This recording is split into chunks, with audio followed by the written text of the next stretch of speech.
The Fauci saga just took another devastating turn. We now have his cell phone records. 34,000 texts, 522 voicemail messages, and what they're revealing is a whole lot worse than anything anyone expected. Stick them to the very end of this video because we got the newly released texts that prove Fauci privately knew what he never told you. We've got Washington officials calling this just the tip of the iceberg, and we got more state AGs poised to sue this guy into absolute oblivion. Hey gang, it's me, Dr. Steve, your Patriot Professor, here to help you make sense of the madness with breaking news and analysis you're not going to get anywhere else. So make sure you smack that bell and subscribe button. Also, I remember finishing the last chapter of my latest book, Civcosm, and I was just sitting there thinking about this world that my own kids are inheriting. And I knew headlines certainly weren't enough to prepare them for it. They needed a framework, not more noise. So I wrote this book, and I want to tell you about a personal project that I'm doing with it. For the very first time in, I guess it's years, I'm opening a live exclusive masterclass to walk you through this rising civilizational cosmocracy in real time. Now, you're not going to find this anywhere else, not on YouTube, not anywhere. So if you want your kids asking you the right questions instead of just you scrambling for answers, scan the QR code or click on the link below and get in on my Civcosm masterclass today. You're going to absolutely love it. This week, Senator Ron Johnson, chairman of the Permanent Subcommittee on Investigations, and Senator Rand Paul, chairman of the Homeland Security Committee, dropped the very first batch of text messages pulled directly off Anthony Fauci's own government-issued iPhone, the very phone he used while running the National Institute of Allergy and Infectious Diseases throughout the pandemic. And what that phone is revealing is shocking even some of Fauci's most ardent defenders. On January 25th, 2021, Fauci sat down and typed out a text message to CDC Director Rochelle Walensky and Surgeon General Vivek Murthy.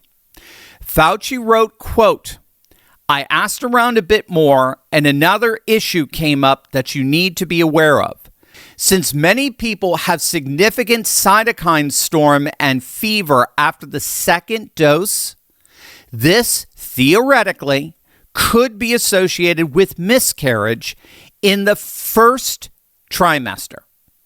So here we have the nation's top infectious disease bureaucrat privately telling his own colleagues that the second dose of the COVID vaccine could theoretically cause miscarriages in pregnant women during their first trimester. Now, you may be curious what Rochelle Walensky, the head of the CDC, wrote back to him. It turns out she didn't push back. She didn't say, well, that's not possible. She told Fauci that his concern was, quote, definitely a good point, especially after dose 2. So now we got both the NIAID director and the CDC director privately agreeing that this was a real concern worth taking seriously. Meanwhile, Surgeon General Vivek Murthy chimed in as well, writing that he was, quote, surprised to see the WHO put out a very strong statement saying that they do not recommend Moderna in pregnant women. Now, note, even the World Health Organization had doubts serious enough to warn against the Moderna shot for pregnant women. All the while, Fauci and his surrogate legacy news media were deliberately mocking and marginalizing anyone who would even so much as hint that the vaccines had deleterious side effects. Who would have ever imagined that the vaccine hesitant and the WHO, the World Health Organization, would actually be on the same side of this? But here's where it gets truly evil.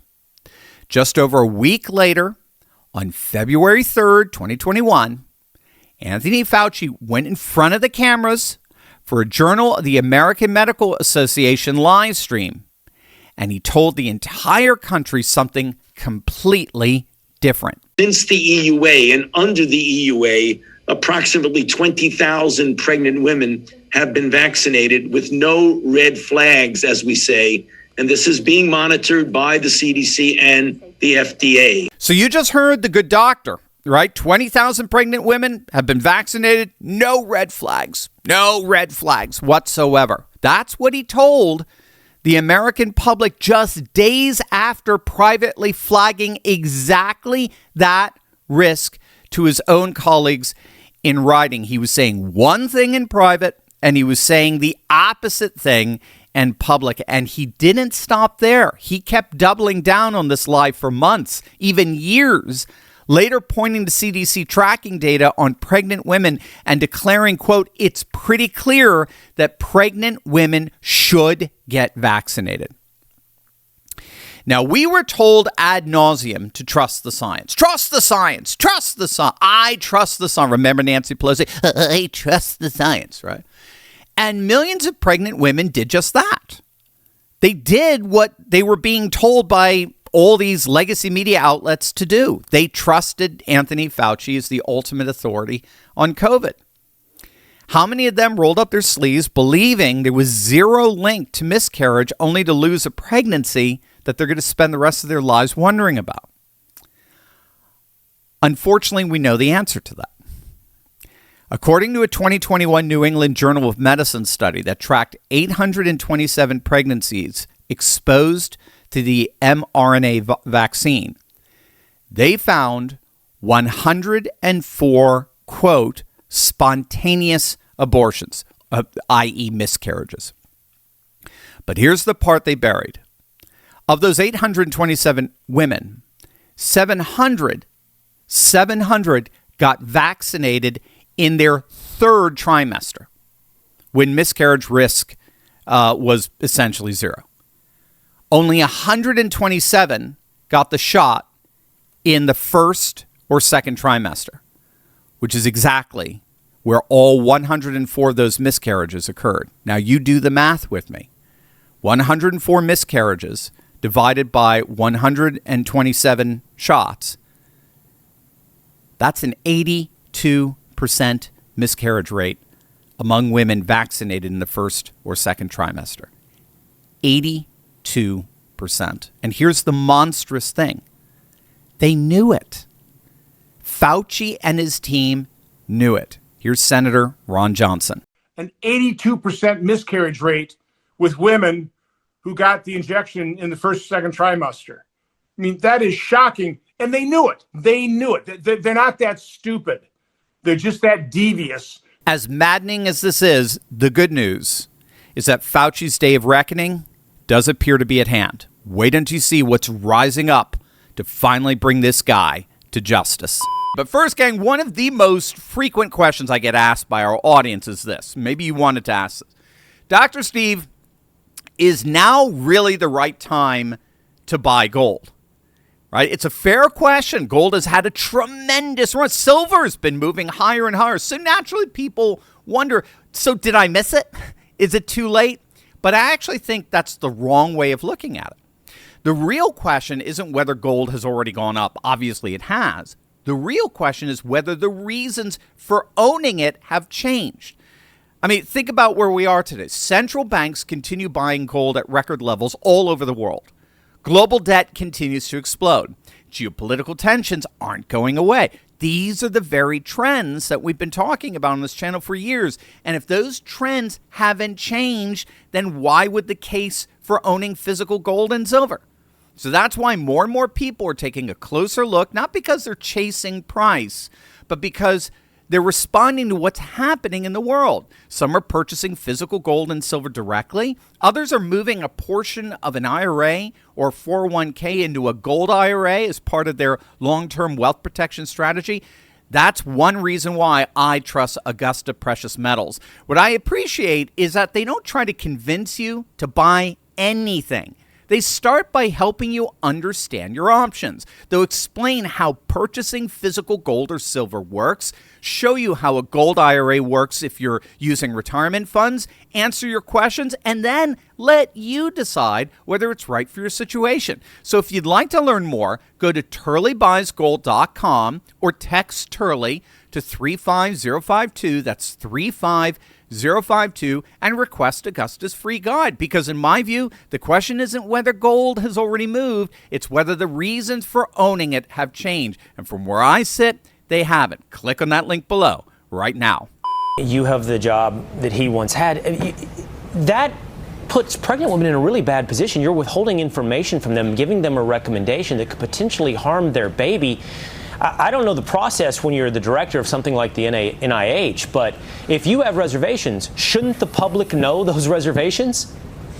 I mean, especially for something like the COVID shots, which were brand new back then. I mean, Anthony Fauci was a major figure in trying to get those COVID shots off, past the finish line. He owed the American public some transparency regarding his honest thoughts. Generally, it's the FDA that regulates products and checks for side effects and so on. The NIH develops the science that produces the new vaccines. There's usually like one lane and another lane. Tony Fauci, in some sense, was out of his lane. Push and then use that power to tell American one thing when he really thought another. That's Fauci's successor, Jay Bhattacharya, the director of the NIH, blasting Fauci for being out of his lane. I think that was a very good explanation. Fauci was totally out of his lane and using that power to tell America one thing when he really thought another. So you could see that's how he kind of held this cognitive dissonance in place. He would say something privately within his infectious diseases lane, but then he would say something publicly that was more for FDA approval, nothing having to do with the science or anything like that. And it's not just that. We now know, thanks to Tulsi Gabbard's efforts, we now know that Fauci acted as the behind-the-scenes architect who steered the entire intelligence community away from the lab leak conclusion by supplying hand-picked scientists whose input shaped official intelligence community assessments.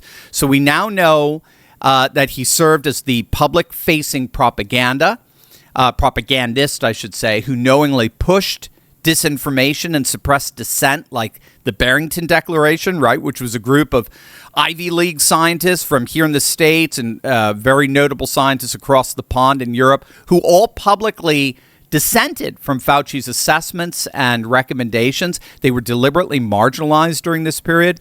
We now know that as early as January 31st, 2020, Fauci received an email from the director of the nation's largest biomedical research facility warning that COVID-19 appeared to be engineered. He actively suppressed the lab leak hypothesis and instead crafted a public narrative blaming a wet market in China. He's been accused of repeatedly lying about all this under oath to Congress. So to say that the latest text revelations are just the tip of the iceberg, frankly, that seems to be an understatement in all of this. And so it's no wonder that more and more state AGs are looking to indict Fauci. Just hours after the Senate voted to hold Fauci in contempt of Congress for pleading the Fifth 111 times, Florida Attorney General James Uthmeier announced the issuance of a formal state subpoena demanding Fauci turn over records on what he knew, when he knew it, about vaccine safety and efficacy. And boy, that's going to be even more explosive now with these text messages. Louisiana Attorney General Liz Muriel, she's issued a similar subpoena along with the states of Alabama and West Virginia. And behind these four active states stands an even bigger army waiting in the wings, a coalition of a stunning 17 Republican attorneys general from Texas to Missouri to Kansas, who spent over a year building the legal framework to bring Fauci to justice in courtrooms Biden's pardon can't touch. Remember, presidential pardons, especially auto pen ones, only protect you from federal prosecution, not state prosecution. And that's exactly the storm that's brewing over the horizon as we speak. So let's put this all together. We already knew from his own diary that Fauci was privately obsessing over his own celebrity status while Americans were dying by the tens of thousands. Even Bill Maher has had to distance himself from Fauci over those embarrassing revelations. We already knew he privately admitted that the Chinese wet market was not the source of the virus while publicly pushing that exact narrative.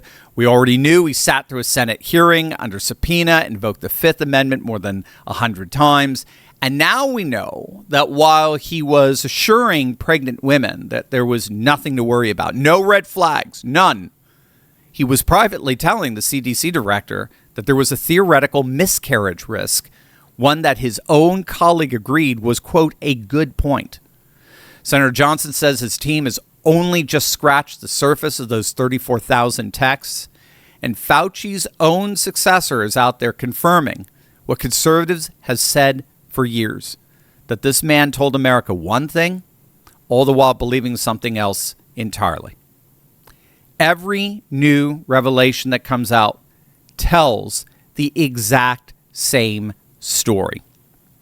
Fauci knew things he refused to tell you. And women, real American families, paid the price for his deliberate and self-serving silence.